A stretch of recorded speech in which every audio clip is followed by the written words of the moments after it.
All right, so we're looking at factors affecting solubility in this lesson. There's three of them. We've got temperature, pressure, and miscibility. And these three factors, as we change them for the solvent, so in almost all cases water, then that's going to have an effect on the solubility of a particular solute that we're trying to dissolve in the water. So let's take a look at temperature really quick. First of all, when I have the temperature of the water really high, or as I increase the temperature of the water, that's going to have an effect on a solid solute. So a solute that has a state of matter of solid. And as you can see that I've written down here, it just says that as the temperature of water increases, the solubility of the solute is also going to increase. So an example that you're all familiar with is hot chocolate mix. If you warm up, say, water really hot, then you're going to be able to dissolve more hot chocolate mix crystals in that water and make your hot chocolate a lot more chocolatey.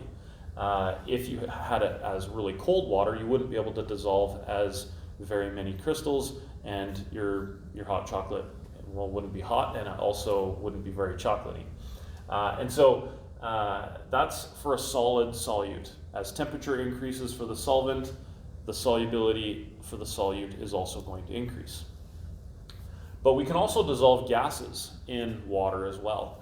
And when I have a gas solute, if the temperature of the water is really high, then the solubility of that solute is going to be actually really low. And so an example of this is if you've ever drank a can of pop really quickly. Soda pop has carbon dioxide dissolved in the water. That's what gives the pop its fizz. And so when you drink that, that pop that's most likely pretty cold and you've just gotten out of your fridge, when it hits your stomach acid in your stomach is, your insides are all 37 degrees Celsius regular temperature, and that's a lot more warm than what the temperature of your fridge would be, and also the pop that you just drank.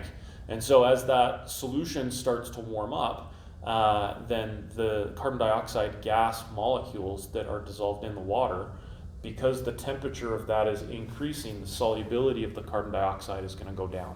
And so over time, very shortly, after you drink a whole bunch of pop, you get this buildup of gas inside your stomach, and then you end up burping all of that gas out. And so when you burp after drinking pop, you're just burping out carbon dioxide that was dissolved in the pop originally.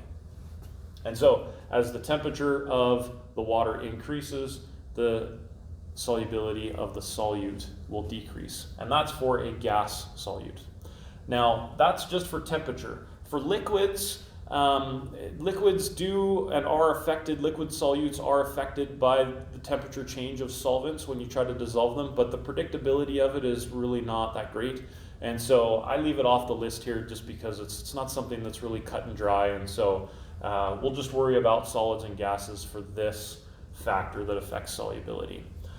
Pressure is another factor that affects the solubility of certain solutes. And because gases are the only state of matter that are affected by pressures, naturally it would make sense that gas solutes are the only thing that are affected by pressure changes.